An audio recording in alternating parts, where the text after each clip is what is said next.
When I found the forged deed tucked inside a plain manila envelope, I felt the floor shift beneath me, not with the weight of grief, but with the crushing weight of betrayal. It was a quiet afternoon in early spring, the kind of day where the breeze carries a hint of something fresh, almost hopeful, through the open windows of the estate. The sun cast long shadows across the polished wooden floors of the library, where I was meant to be organizing my father's old papers. Instead, I was staring at the faded ink that declared the ownership of the house, except this document wasn't mine. It had Tyler's name scrawled across it in a shaky, hurried hand. I remember the exact moment a cold wave swept over me, as if the room itself turned against me. My father had been gone for just a few months, and already the man I had trusted most was trying to rewrite the story of my family's legacy. The man I called my husband. Before the betrayal, our life had been, by all appearances, peaceful, maybe even enviable to some. The Bennett estate was more than just a home. It was the anchor of my childhood, the place my father built with his hands and heart, brick by brick, tree by tree. Now, after his passing, it was mine alone. Or so I believed. We had moved back to the estate shortly after the funeral, Tyler and I, along with my mother. I remember those first few weeks. The smell of fresh paint mixed with the earthy scent of the garden in bloom. The house was filled with the soft creaks of old wood settling, and the distant hum of the nearby sea, a constant reminder of where we came from. Tyler had seemed supportive at first. He helped arrange repairs, called contractors, and even pitched in with organizing the rooms for future guests. My mother and I had dreamed of turning the estate into a rental villa, a way to honor my father's memory and keep the home alive with laughter and life. I thought Tyler believed in the dream too. Our evenings were calm, usually spent around the kitchen island, the worn oak that had fed generations of Bennetts. I would cook, the aroma of garlic and rosemary filling the air, while Tyler sipped his wine, his fingers tapping softly on the counter. His voice was steady, his laugh easy, and for a while, it was enough to mask the unease that occasionally flickered in my chest. But little cracks began to show, subtle and easy to dismiss at first. Tyler's phone would buzz late into the night, and when I asked, he'd say it was work. He spent more time out running errands, but the errands grew vague. Things to handle, he'd say, with a tight smile. One evening, I caught a glimpse of him on a call, his voice low, hurried, a tone I had never heard directed at me. There was a sharpness in his words, an edge that didn't belong. I pressed for answers, but he brushed it off with a joke and a kiss on my forehead, as if that could erase the doubt crawling beneath my skin. Then there was the unexpected withdrawal of money from our joint accounts, hundreds of thousands gone, with no explanation. When I confronted him, he grew defensive, his eyes flickering away, hands clenching the steering wheel as we drove home. "It's for investments, Lauren," he said. "Trust me." Trust. That word would come back to haunt me. I started looking closer, quietly. The estate was our inheritance, but there were taxes, legal fees, and plenty of paperwork documents Tyler insisted he was handling. The more I asked, the more he dodged. He became secretive with his phone, locking it with a passcode he never needed before. The warmth I once felt began to cool into something colder, like frost creeping through the cracks in an old window pane. One afternoon, as I sorted through a box of files in the attic, a strange weight tipped my balance. Among the neatly stacked papers was an envelope, yellowed and unmarked. It felt out of place, heavier than the others. Curiosity pried it open. Inside lay a document, an official-looking deed to the estate. But it wasn't in my name. It bore Tyler Reed's name, the date forged just weeks before, and signatures that felt too shaky to be real. My hands trembled as I held it, the truth hitting me harder than I expected.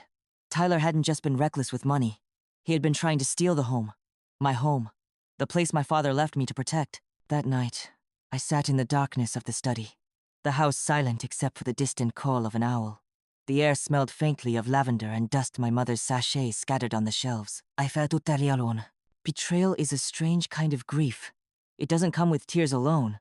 It comes with questions that have no easy answers, with memories suddenly sharp like broken glass. How could the man I loved become a stranger so quickly? How had I missed the signs? And what did it mean for the future I had dared to imagine? Tyler came home late, his footsteps hesitant. But when I confronted him, there was no apology, only anger, denial, and excuses. "I was trying to protect us," he said, voice rough. "You don't understand the way things work in the real world." But I did understand. And in that moment, I knew that protecting anything with him was impossible. In the days that followed, the house felt smaller, its walls closing in like they knew the secret I carried. Tyler's presence became a shadow lurking in the corners, his smiles more forced, his words clipped. The man who had once been my partner was now a stranger who crossed me with guarded eyes and clenched fists. I found myself walking the grounds alone more often, letting the salty sea air fill my lungs as if it could cleanse the sting of his betrayal. The garden, with its blooming roses and whispering trees, had always been a place of peace for me and my father. Now it was a refuge from the storm inside the house. My mother, ever the steady hand, noticed the change.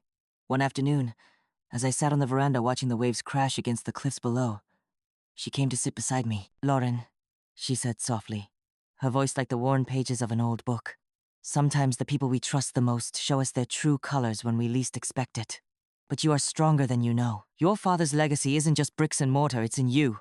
Her words were balm to my aching heart. I nodded, swallowing the lump in my throat. It was time to face what had been done, and to fight for what was rightfully mine. I began by gathering every document I could find that proved my sole ownership of the estate. Deeds, wills, tax records all meticulously filed by my father over the years. Each paper was a testament not just to property, but to a lifetime of hard work, sacrifice, and love. I hired a trusted attorney, someone who had helped my family before. She was calm and precise, a beacon in the legal maze Tyler had tried to entangle me in. Together, we prepared to confront the forgery. One crisp morning, I called Tyler into the study. The air was thick with tension, the scent of brewing coffee mingling with the faint smell of old leather from the chairs. "I know what you did," I said, holding up the forged deed. My voice was steady, but inside, my heart thundered. "You paid a scammer $360,000 to try and take this house from me, from my family." His face went pale, the bravado cracking like old paint. "I was trying to secure our future," he said weakly, avoiding my gaze. "Our future?" I echoed, voice rising just enough to shatter the fragile calm. "This isn't just money or property, Tyler. This is my father's life, his dreams, and you tried to steal it from me." For a moment, he was silent, the weight of his actions finally sinking in. Then, without another word, he turned and left the room. The days that followed were a blur of legal meetings and emotional reckonings. Tyler became distant, his defenses crumbling under the cold light of truth. When I finally served him with divorce papers, there was no fight, no plea, just a hollow acceptance that the man I once loved was gone. The hardest part was having him removed from the estate, the place that held so many memories now tarnished by deceit. Watching him pack his bags, the look of defeat in his eyes, was a bittersweet moment, a necessary goodbye to a chapter of my life. I never wanted to end this way, with Tyler gone. My mother and I set about transforming the estate into the vision we had dreamed of. It was no longer just a home, it was a sanctuary for others. A place where memories could be made and stories shared. We restored the grand rooms, polished the wooden floors until they gleamed like mirrors, and tended the gardens until every flower bloomed with pride. The villa began to welcome guests, families looking for a place to celebrate, to heal, to dream. Every corner of the estate whispered my father's name, a tribute to the man who had built more than a house, he had built a legacy. Tyler tried to come back once. Months later, eyes filled with regret and apologies that felt too little. Too late. "I was wrong," he said, voice trembling. "I lost sight of what mattered. Please, let me help." But I had learned my own strength in the aftermath of his betrayal. I looked at the man before me, not the one I had loved, but a shadow of that man, and I knew forgiveness was a journey, not an obligation. "No, Tyler," I said gently but firmly. "This house is mine, my family's, and it's time you let go." In the quiet that followed, I found peace not just in the estate, but in myself. The lessons were painful, yes, but they were mine. I learned that trust, once broken, can never be taken for granted, that greed has a way of consuming even the closest bonds, and that sometimes, the greatest strength comes from standing alone. Now, as I walk through the halls filled with light and laughter, I carry my father's legacy, not just in the walls around me, but in the choices I make, the people I love, and the life I am building rooted in honesty, respect, and resilience. The morning after I confronted Tyler with the forged deed, the estate felt like a different place. The sunlight filtering through the stained glass seemed colder, the walls more watchful. It was as if the house itself sensed the fracture beneath its roof. I remember standing by the grand bay window in the living room, tracing the patterns in the glass with my eyes, trying to steady my breathing as the weight of what I'd just uncovered settled over me. For years, this estate was a place of safety, filled with the soft creaks of old wood and the scent of my mother's lavender sachets drifting from drawers. But that day, it became the backdrop for a truth I wasn't ready to face. I thought about my father, how proud he would have been, and how devastated too. He had poured his soul into this place, raised me to cherish family and integrity above all else. And here I was, standing on the edge of losing it all to someone I trusted with my life. In the days leading up to the divorce, the tension in the house was nearly unbearable. Tyler and I shared rooms but rarely words. The silence was thick, punctuated only by the distant hum of the sea and the occasional ticking of the antique clock in the hallway. I'd find him staring blankly at the garden from the kitchen window, his hands trembling slightly around his coffee cup. One evening, I tried to reach out, hoping for some explanation or even remorse. We sat across the table, the chandelier casting soft light over his weary face. "Why, Tyler?" I asked quietly, my voice breaking despite myself. "Why would you do this?" He looked up, eyes shadowed with something that felt like shame. I thought if I had control over the estate, I could make things better for us. I was scared, Lauren. Scared of losing everything. His words hit me harder than the betrayal itself. Fear had driven him to deceit. It didn't excuse what he did, but it made me see the man I once loved. Flawed, desperate, human. Still, I couldn't let that fear hurt me, or the future my father dreamed of. The decision was clear. The divorce process was painfully clinical.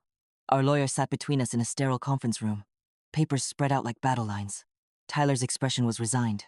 No fight left in him. I felt a strange mixture of relief and sadness, as if closing a door I never wanted to walk through alone. I remember signing the papers, my hands steady despite the knot in my chest.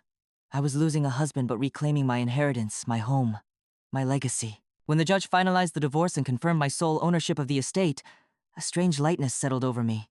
It wasn't joy, it was the quiet strength of knowing I had taken back control. Once Tyler was legally removed from the property, my mother and I poured ourselves into restoring the estate. He was no longer just a house. He was a tribute to resilience, a place that would carry forward my father's spirit.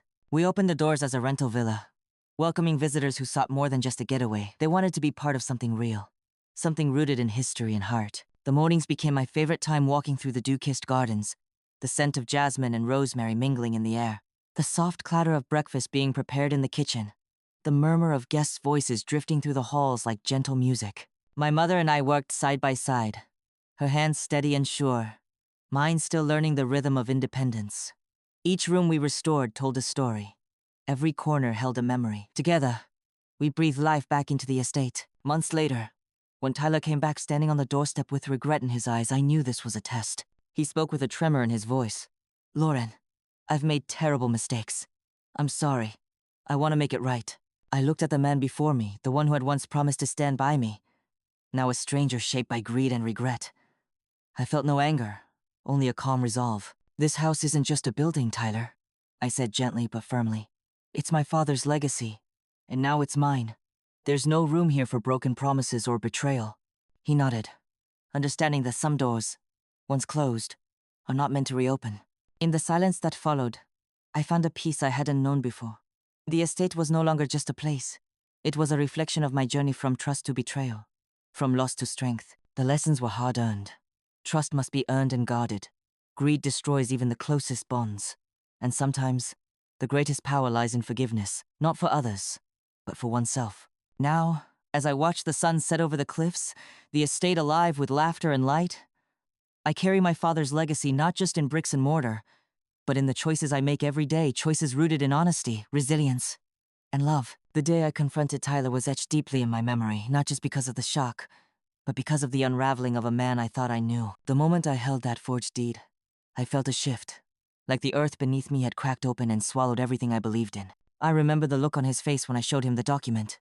The usual calmness drained away, replaced by panic and desperation. He tried to speak, to justify what he'd done, but his words stumbled like a child caught in a lie. "You don't understand," he pleaded. "I was only trying to protect us. To protect you." I shook my head, disbelief and sorrow mixing in my chest. "Protect us? By paying a scammer $360,000 to steal my family's home? By trying to erase my father's legacy?" His silence was louder than any excuse. The house felt heavier after that day. Even the walls seemed to hold their breath, watching the slow fracture of a marriage once built on trust. Tyler's presence became cold, distant. His eyes avoided mine, and when they met, there was a flicker of shame, quickly buried under layers of defensiveness. We stopped sharing meals in the dining room. Instead, he ate alone in the kitchen, the clink of his fork against the plate, a sharp reminder of the gulf growing between us. One evening, as rain tapped softly against the windows, I found him staring out at the garden, his hands clenched at his sides. "Do you regret it?" I asked quietly. He didn't answer at first. Then, voice low and trembling, he said, "Every day." But regret didn't undo the damage. It didn't mend the broken trust or erase the betrayal. I knew I had to act to protect what was mine and what my father had left behind. I gathered every piece of evidence I could find. The original deed, my father's will, tax records, everything that proved the estate was mine alone. With the help of my attorney, we prepared to challenge the forged document. The legal process was exhausting, draining, but necessary. Each meeting was a battle, a test of my resolve. Tyler withdrew further, his silence becoming a wall between us. When the divorce papers were finally signed, I felt a strange mixture of sorrow and relief. The man I loved was gone, replaced by someone I no longer recognized. After Tyler left, my mother and I devoted ourselves to restoring the estate not just as a home, but as a legacy. We worked tirelessly, breathing life back into the rooms filled with memories. We transformed it into a rental villa, a place where families could come and make their own memories. A tribute to my father's vision. The garden bloomed under our care, the scent of lavender and rosemary filling the air. The laughter of guests echoed through the halls, a balm for the wounds left by betrayal. Tyler returned once, months later, standing at the gate with remorse in his eyes. "I'm sorry," he said simply. "I lost my way, but I was no longer the woman who needed to be saved." I looked at him with quiet strength. "This place is mine," I said. "It's my family's, and I've moved on." He nodded, a man humbled and broken. In the quiet moments now, I reflect on what I've learned. Trust is fragile, and greed can destroy the closest bonds. But strength comes from standing firm, from honoring the truth, and from building a life rooted in integrity. The estate stands as a testament not just to my father, but to the resilience of a woman who refused to be broken. The community's reaction when the truth came out was a mix of shock and sympathy, but it also brought a sense of clarity that I hadn't expected. News travels fast in a small town like ours, and soon enough, the story of Tyler's failed attempt to seize the estate was no longer just mine, it was everyone's. I still remember the day my neighbor, Mrs. Whitaker, stopped me on the lane leading to the estate. She was clutching a basket of freshly baked scones, her eyes kind but serious. "Lauren, dear," she said gently, "I'm so sorry you had to go through this. It takes a strong woman to stand up to something like that." Her words were like a balm, soothing the raw edges of my heart. The support of friends and family reminded me I wasn't alone, even when the man I loved turned his back on me. Tyler's reputation didn't escape unscathed. The people who had once welcomed him with open arms began to question the man behind the smile. The local contractor he'd hired, the lawyer he'd trusted, they all distanced themselves. The $360,000 lost to a scammer was a glaring testament to the reckless desperation that had consumed him. But I never sought to humiliate or punish him publicly. There was a dignity in silence, a lesson in justice without cruelty. My fight was never about revenge. It was about reclaiming my family's legacy and my own peace of mind. The rental villa quickly became a symbol of renewal, a place where guests found refuge and connection. We hosted weddings, anniversaries, quiet retreats, each event weaving new stories into the fabric of the estate. One evening, as the sun dipped below the horizon, casting a golden glow over the rose bushes, I stood on the veranda watching a family celebrate a birthday. Their laughter was pure and joyful, a reminder that life moves forward, even after heartbreak. I often think about Tyler where he is now, what lessons he's learned. I hope he found a way to rebuild his life, but I also know that some bridges, once burned, cannot be crossed again. As for me, I've learned that strength is born not from avoiding pain, but from facing it head on. That trust, once broken, is a gift that must be earned anew. And that true legacy isn't measured by wealth or property, but by the love and resilience we pass on. Rebuilding after the storm was its own kind of quiet victory. The estate, once heavy with the weight of betrayal, slowly transformed into a sanctuary of hope and renewal. My mother and I worked side by side, her steady hands and gentle wisdom grounding me when doubt crept in. I remember one chilly autumn morning, the sky still a soft gray as we opened the doors for our first guests. The scent of fresh linen mixed with the earthy aroma of burning wood from the fireplace. It felt like the house was breathing again, alive with possibility. The smiles of the visitors, their stories shared over candlelit dinners and long walks through the gardens, breathed new life into the place my father built. In their joy, I found healing. Yet, the hardest healing was internal. The betrayal had cracked something inside me, trust. Once so freely given, now guarded like a fragile bloom. There were nights when the silence of the empty rooms was suffocating. I'd sit by the fire, tracing my father's initials carved into the mantel, and ask myself how to move forward without bitterness. It was then I realized strength didn't mean shutting the door on pain, but opening a window to understanding. Tyler was flawed, greedy, and scared. Yes, but also human. My forgiveness wasn't for him. It was for me. A way to reclaim my peace. Slowly, I built a life rooted in honesty and resilience. The estate was no longer a battleground, but a beacon. A place where I could nurture my dreams and honor my father's legacy on my terms. I became more than an inheritor, I became a creator. A guardian of memory and hope. Friends came and went, but the house held steady. It was a constant reminder that, even after the deepest wounds, life can bloom again. Healing doesn't arrive all at once.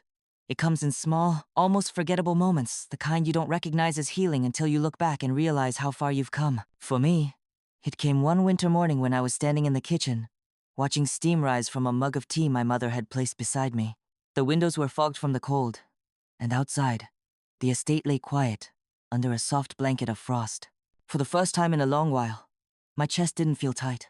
There was no anger pressing against my ribs, just stillness. My mother leaned against the counter, her cardigan wrapped tightly around her, and said, "Your father would be proud of you." Her voice didn't tremble. Mine did. That was when I understood something important. I hadn't just protected the estate. I had protected myself. Running the villa became a rhythm predictable, grounding. I learned the names of repeat guests, remembered which rooms caught the best morning light, which corners of the garden bloomed earliest in spring. I learned how to trust my instincts again, how to read people not with suspicion, but with awareness. There was a quiet power in independence. I paid the staff myself, signed contracts with confidence, made decisions without asking permission or second-guessing my worth. Each choice strengthened something inside me that had once bent too easily. Sometimes, in the evenings, I would walk the perimeter of the property alone. The gravel crunched beneath my shoes, the ocean wind tugged at my hair, and I truly felt that this land knew me. It had seen me as a child running barefoot across the lawn, as a daughter mourning her father, as a wife betrayed, and now, as a woman standing firmly on her own. Tyler's life, I heard through others, had unraveled quietly. No dramatic downfall, just the slow erosion that comes when trust is broken too many times. He struggled to find steady work. Old friends kept their distance. The same charm that once opened doors now rang hollow. When I heard these things, I didn't feel satisfaction, only a dull sadness. Not for the man he had become, but for the man he could have been. One afternoon, nearly a year after the divorce, I found an envelope in the mailbox. No return address. Inside was a short letter, written in familiar handwriting. I think about what I lost every day. Not the house, the life. I see now that greed made me blind. I don't expect forgiveness. I just wanted you to know I'm sorry. I folded the letter slowly and placed it in a drawer with other things from a past life. I didn't respond. Some apologies don't require an answer. Their purpose is simply to be spoken. As the seasons turned, so did my heart. I began allowing joy without guilt, laughter without looking over my shoulder, hope without fear of it being taken away. The estate thrived. Bookings filled months in advance. Couples celebrated anniversaries under the old oak tree my father planted decades ago. Children chased each other through the gardens, their laughter echoing off the stone walls. Every sound felt like a promise kept. One evening, during a small wedding reception, I stood off to the side watching the bride dance with her father. Tears welled in my eyes, not from grief this time, but gratitude. Life had given me pain, yes, but it had also given me purpose. I used to think legacy was something fragile, something that could be stolen with the right signature, the right amount of money, the right betrayal. Now I know better. Legacy is choice. It's integrity when no one is watching. It's the courage to walk away from what harms you, even when it hurts. It's building something honest on ground that has known sorrow and letting it bloom anyway. My father didn't just leave me an estate. He left me a compass. And when I finally trusted myself to follow it, everything changed. Sometimes, late at night, when the guests have settled and the lights across the estate dim one by one, I sit on the back steps with a blanket around my shoulders and let the quiet speak to me. The ocean hums in the distance. The old trees creak softly, just like they did when my father was alive. And in those moments, I think about how close I came to losing more than a marriage. I almost lost myself. I used to believe love meant loyalty at all costs, that standing by someone, no matter what, was proof of strength. But life taught me something gentler, and far more important. Love should never require you to abandon your boundaries, your history, or your worth. Tyler didn't destroy my legacy. He revealed it. Because legacy isn't about what someone can take from you. It's about what remains when everything falls away.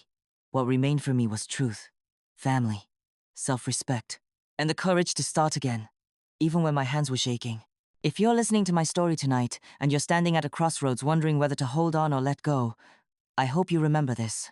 Protecting your peace is not selfish. Walking away from betrayal is not failure. And choosing yourself, especially when it's hard, is the bravest inheritance you can claim. So tell me, if the person you trusted most showed you who they really were, would you have the strength to believe them? If this story spoke to your heart, share it with someone who needs to hear it. And if you haven't already, stay with us. There are more stories here. More truths whispered softly, and more reminders that healing is always possible. Thank you for listening.